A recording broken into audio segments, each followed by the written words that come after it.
It was a night like any other. Rain lashed against my window, the wind howling like a banshee. The glow of my laptop screen illuminated the half-eaten pizza and scattered energy drink cans that had become staples of my late-night writing sessions. My latest horror story was due, and the pressure was on. The blinking cursor mocked me, daring me to break free from the suffocating grip of writer's block. Little did I know, the scariest story I'd ever tell was about to write itself. My fingers hovered over the keyboard, searching for inspiration. The silence in the room was broken only by the rhythmic tapping of my foot and the insistent drumming of rain against the glass. Each unanswered text from my editor fueled my anxiety. Where were the words? Where was the chilling narrative that would leave readers sleeping with the lights on? I needed a spark, something to ignite my imagination. Suddenly my phone vibrated on the desk, the screen flashing with an incoming message. I glanced at the name and froze. My blood ran cold. It couldn't be. It shouldn't be.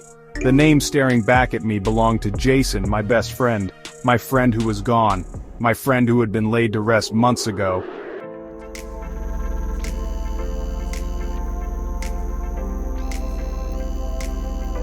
Jason. We were inseparable as kids. Two peas in a pod, always getting into trouble. He was the Robin to my Batman, always there for the adventure, always ready with a mischievous grin and a twinkle in his eye. We spent our summers building forts in the woods, sharing secrets whispered in the hushed tones reserved for best friends. We vowed to stay friends forever, our bond unbreakable. As we grew older, life tried to pull us in different directions, but our bond remained, forged in childhood adventures and strengthened by shared dreams and unspoken understandings.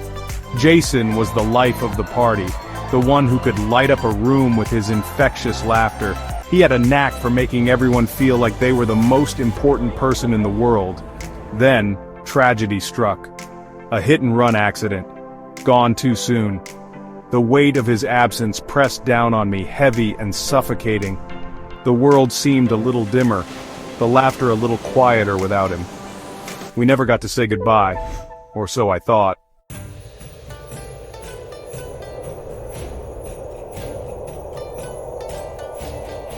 The days following the accident were a blur of condolences, shared memories, and tear-stained goodbyes. The outpouring of support was overwhelming, a testament to the impact Jason had on everyone who knew him. But amidst the shared grief, a part of me refused to accept that he was truly gone. I clung to the hope that it was all a bad dream, that he would walk back into my life with that mischievous grin and tell me it was all a big joke. Time, that relentless sculptor of grief, slowly softened the sharp edges of my sorrow.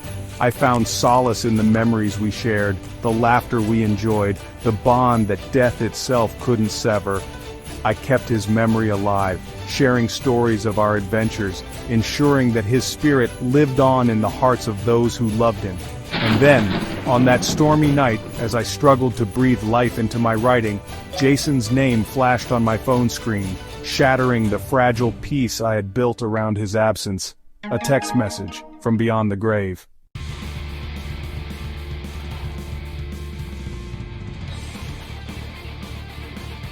My heart hammered against my ribs, a frantic drumbeat against the silence of the room. Fear, cold and sharp, shot through me, rooting me to the spot. I stared at the screen, my mind rebelling against the impossible. It had to be a cruel joke, a prank in bad taste. But deep down, a sliver of hope, irrational and terrifying, whispered that it could be real. My finger hovered over the notification, trembling. Dare I open it?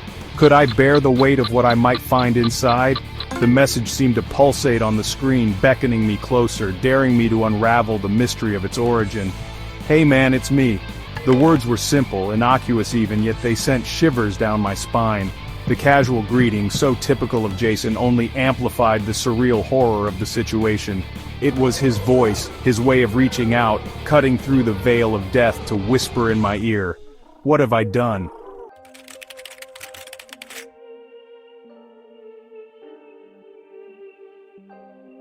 I recoiled from the phone as if it were a venomous snake, its innocent glow suddenly menacing in the dimly lit room. The blood pounded in my ears. a deafening roar that drowned out the howling wind and the insistent drumming of rain. My breath hitched in my chest, each inhale shallow and ragged, each exhale a trembling surrender to the fear that tightened its grip on my throat. My mind, usually a whirlwind of creativity and imagination, became a blank slate, erased by the sheer impossibility of what I had just witnessed. Jason, my friend, my confidant, the brother I never had, was dead. I had seen his lifeless form lowered into the cold, unforgiving earth. I had felt the weight of the shovel in my hand as I tossed the first clods of earth onto his coffin, sealing him away in the darkness. Yet, there it was. A digital specter glowing on my desk. A message from beyond the grave shattering the illusion of finality that death had so cruelly imposed. It was an affront to logic, a violation of the natural order, a terrifying glimpse into a realm where the dead were not meant to tread.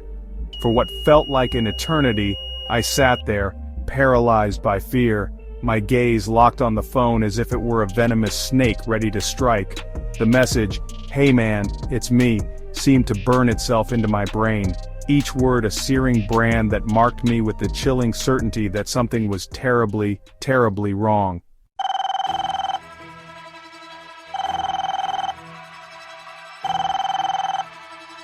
Slowly, cautiously, I reached for my phone. My fingers trembled as they brushed against the cold glass, the screen illuminating my face with an eerie glow. I stared at the message, my mind racing with 1,000 impossible questions. Was it a cruel prank? Had someone gotten access to Jason's phone? Or was something far more sinister at play? I had to tell someone. Someone who could offer a rational explanation. Someone who could calm the storm of fear raging within me. My finger hovered over Emily's name, Jason's younger sister. She had been devastated by his death, just as I had. Could I burden her with this terrifying possibility? Could I subject her to the same chilling dread that now consumed me? The ringing tone seemed to echo in the silence of my room, each shrill beep amplifying the tension that coiled tighter in my gut with every passing second. Finally, Emily's voice, thick with sleep and laced with a lingering sadness, answered on the other end. "Hello?" The single word, heavy with grief and exhaustion, was almost enough to make me hang up, to keep this terrifying secret to myself. But the words tumbled out of me, a jumbled torrent of fear and disbelief. I told her about the text, about the impossible message, about the chilling realization that Jason's voice might have reached out from beyond the grave. Silence greeted my confession, a heavy, suffocating silence that spoke volumes. When Emily finally spoke, her voice was a choked whisper, barely audible. "Are you sure it's him?"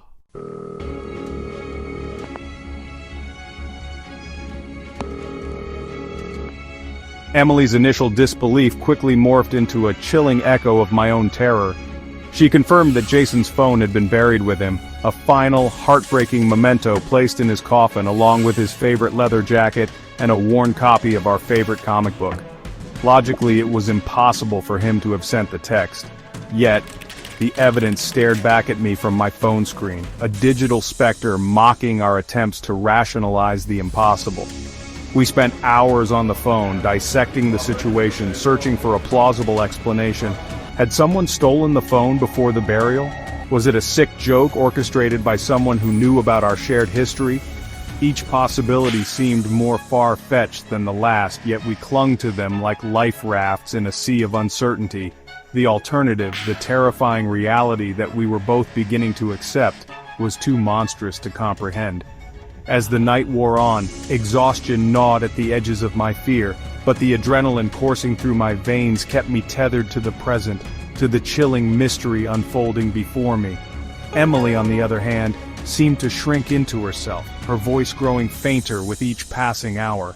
The weight of grief, compounded by this new horror, was taking its toll. The screen fades to black as Emily whispers, her voice trembling with fear. "What if it's really him?"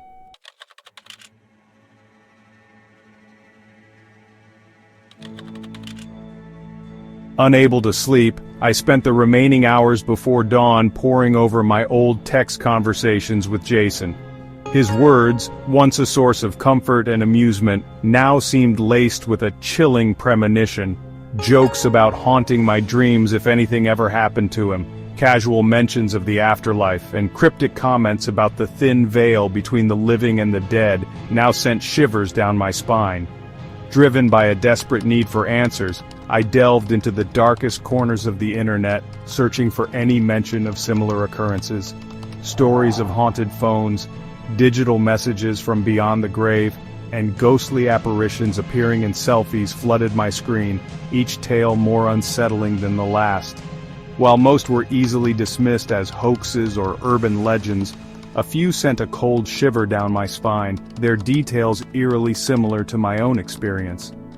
One particular article, detailing a family who claimed to have received a phone call from their deceased daughter, caught my attention. The authorities had investigated, unable to find a logical explanation for the call. The family's phone records remained unaltered, the voice on the other end of the line undeniably their daughter's. The case, like most others, remained unsolved, a chilling testament to the unknown depths of the digital world. As the first rays of dawn pierced through the gaps in my blinds, casting long, eerie shadows across my room, I realized the terrifying truth. Whether it was a cruel prank, a technological glitch, or something far more sinister, I was caught in a web of unexplained phenomena, a digital labyrinth where the line between the living and the dead had become blurred.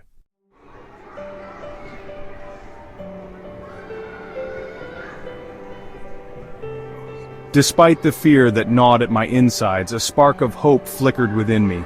If it was truly Jason, if his essence had somehow found a way to reach out across the chasm of death, then maybe, just maybe, I could use this connection to find some answers, to seek solace in the midst of this terrifying ordeal. With trembling fingers I typed a response, my heart pounding in my chest. "Jason, is that really you?" Seconds stretched into an eternity as I waited for a response. The phone felt heavy in my hand, a conduit to the unknown, a lifeline to a world I never thought I'd have to confront. Just when the silence became unbearable, the screen flickered. 3 little dots appeared beneath Jason's name. He was typing.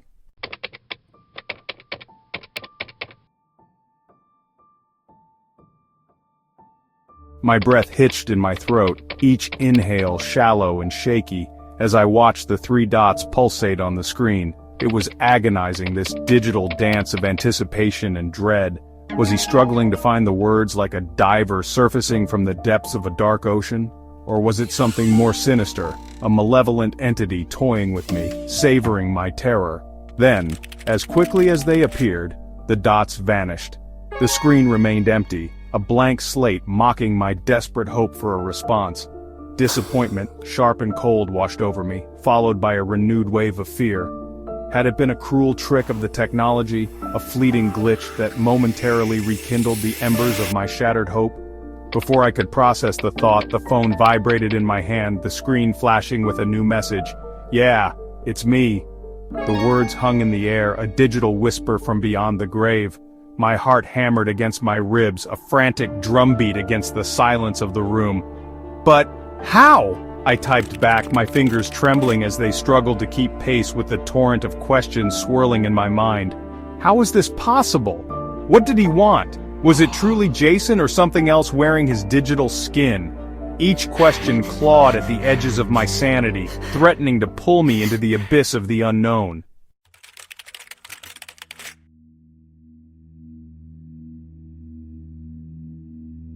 The replies came in short, cryptic bursts, like fragments of a shattered mirror reflecting distorted glimpses of my deceased friend. He spoke of a suffocating darkness, a feeling of being trapped, unable to escape the confines of his digital prison. He claimed he could see me, could hear my thoughts, could sense the fear that clung to me like a shroud. Sleep became a distant memory, a luxury I could no longer afford in this waking nightmare. The boundaries between reality and the digital realm blurred with each passing text, the line between sanity and madness thinning with every chilling revelation. The walls of my apartment seemed to close in, the air thick with unseen eyes watching my every move. Desperation clawed at me, fueled by a potent cocktail of fear and morbid curiosity. I felt like an addict chasing a digital high, clinging to each text as a lifeline to my departed friend, even as it dragged me further into the abyss. My work suffered, my social life dwindled to nothing, my world shrinking to the confines of my dimly lit apartment and the ghostly glow of my phone. I became a recluse, haunted by the living digital ghost of my best friend, each vibration of my phone a jolting reminder of the darkness that had seeped into my life.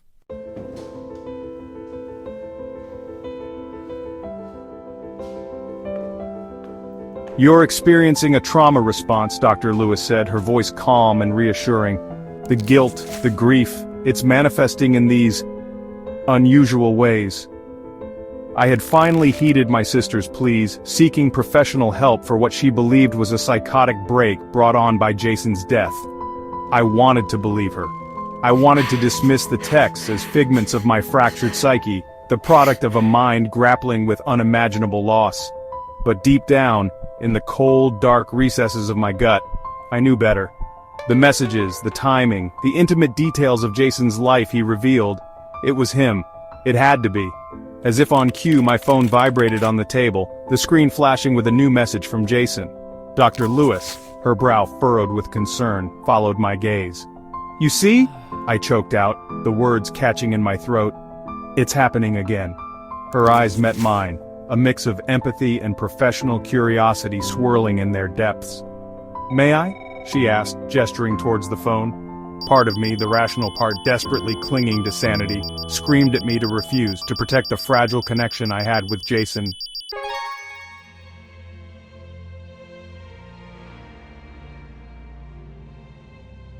The air crackled with tension as Dr. Lewis, her face a mask of professional detachment, skimmed through the messages.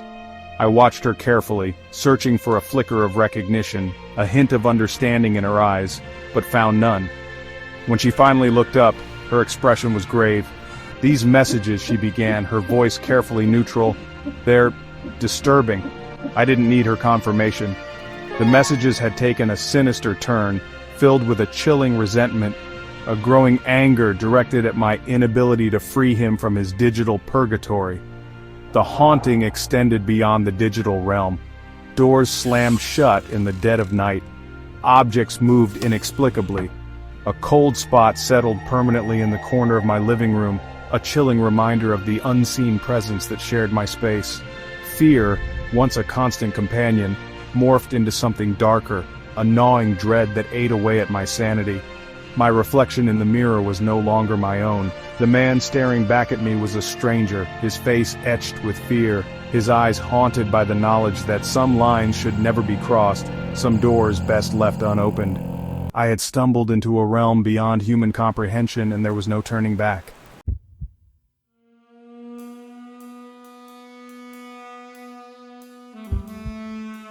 The line between sanity and madness was thinner than I ever imagined.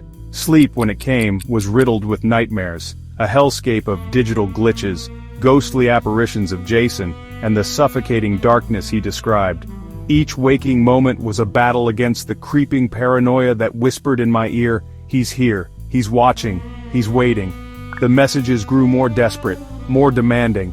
Jason pleaded for my help, his words laced with a raw terror that chilled me to the bone. He claimed to be trapped, lost in a digital labyrinth with no escape. He begged me to find a way to free him, to sever the connection that bound him to this digital purgatory. Guilt gnawed at my conscience. I felt responsible, as if my initial curiosity, my willingness to engage with the impossible, had somehow tethered him to this world, condemned him to an eternity of digital limbo. The weight of his suffering, the knowledge that I might hold the key to his release, was a burden I could no longer bear. I had to do something, anything, to break free from this digital nightmare. But what? Who could I turn to? Who would believe the ramblings of a man haunted by text messages from beyond the grave?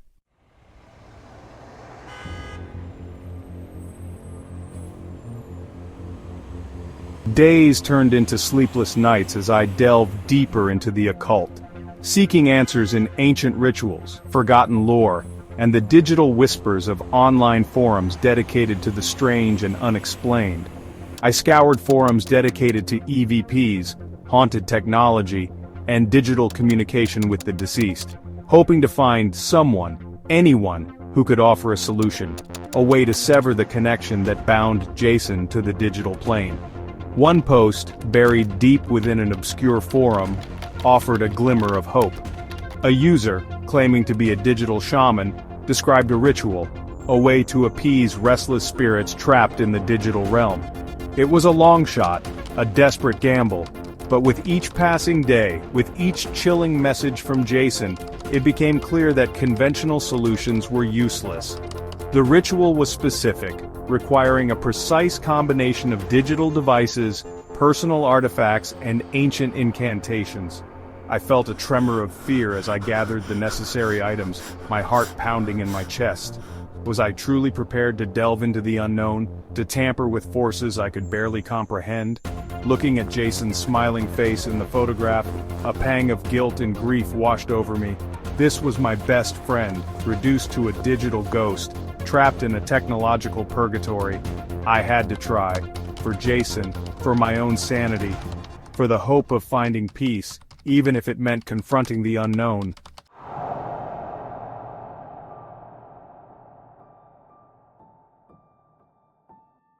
The air hung heavy with the weight of grief and the scent of damp earth as I made my way through the cemetery. A storm was brewing, the sky a swirling mass of dark clouds, mirroring the turmoil within me.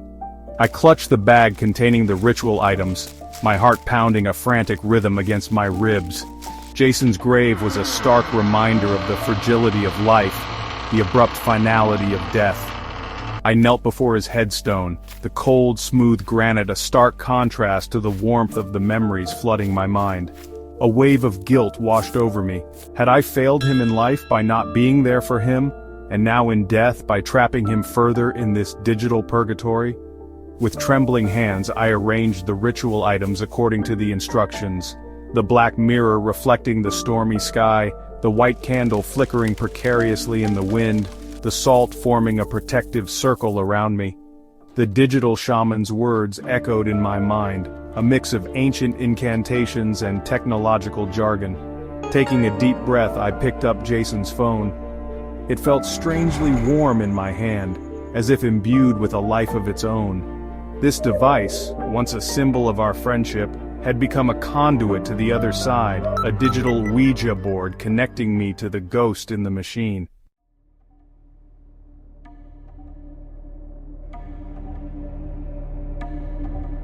As I initiated the ritual, the phone screen flickered to life. A message from Jason, filled with urgency and pain, flashed across the screen. "Stop! You're hurting me!" My blood ran cold. Was the digital shaman wrong? Was I amplifying his torment instead of offering him release? Suddenly the wind whipped around me, howling like a banshee. The candle sputtered and died, plunging me into darkness. The phone, as if guided by an unseen hand, slipped from my grasp and landed face down on Jason's headstone. Panic welled up inside me, choking me with its icy fingers. Scrambling to retrieve the phone, my heart pounded against my ribs like a drum. As I picked it up, my eyes fell upon the message notification on the locked screen. It was from Jason, but the display name was different. This time it read, Emily, Jason's sister.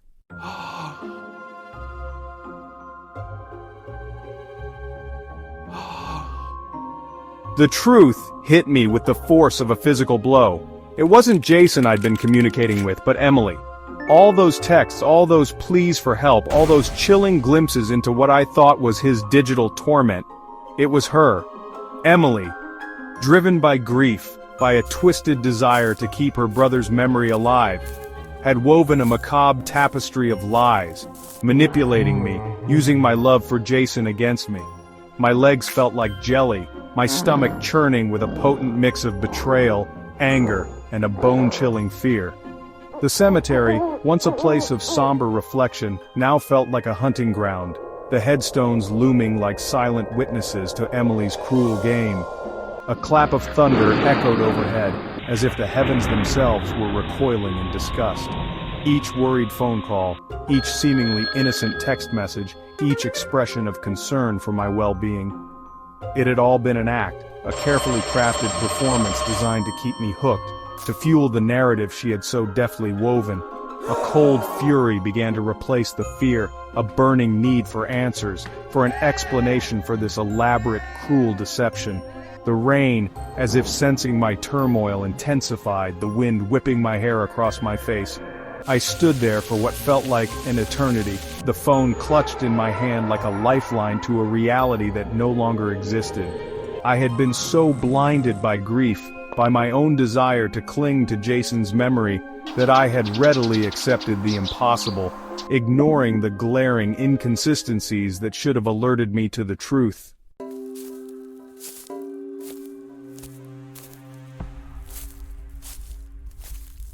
I left the cemetery in a daze, the line between reality and nightmare blurring with every chilling realization. Back in my apartment, fueled by anger and a desperate need for answers, I delved into Emily's digital footprint. Social media accounts, online forums, even obscure chat rooms dedicated to grief counseling. I left no stone unturned. The digital breadcrumbs led me to a hidden corner of the internet, a clandestine online community dedicated to exploring the darker side of technology. And there, lurking in the shadows, was Emily. Her online persona was a stark contrast to the grieving sister I thought I knew. This Emily was bold, manipulative, and obsessed with blurring the lines between the living and the dead through technology. The pieces of the puzzle clicked into place. Emily, with her morbid fascination and her intimate knowledge of Jason's life, had used her access to his phone before the burial to set her plan in motion. She had crafted the initial text, knowing it would be enough to pique my curiosity, to reawaken the pain of Jason's loss. From there, she had expertly manipulated my grief, feeding me just enough information, just enough of Jason's voice to keep me engaged, to draw me deeper into her web of lies. She had used my love for my friend as a weapon, twisting it into a tool of her own twisted creation.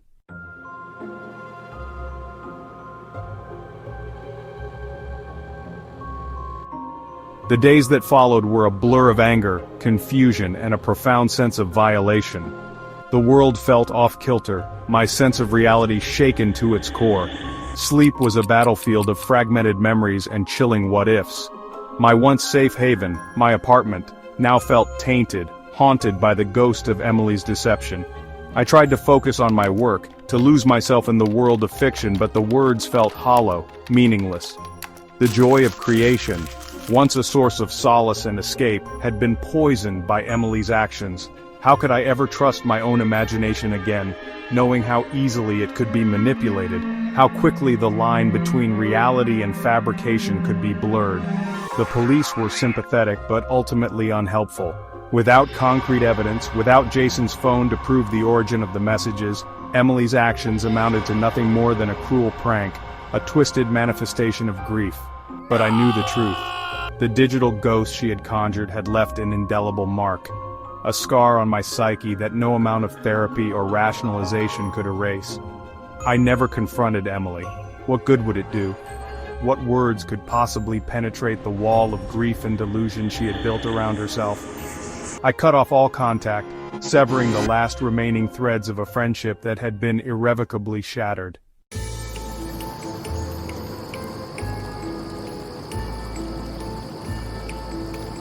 Months later, just as I was starting to find a semblance of peace, to rebuild my life from the wreckage of Emily's betrayal, my phone buzzed with a new message notification.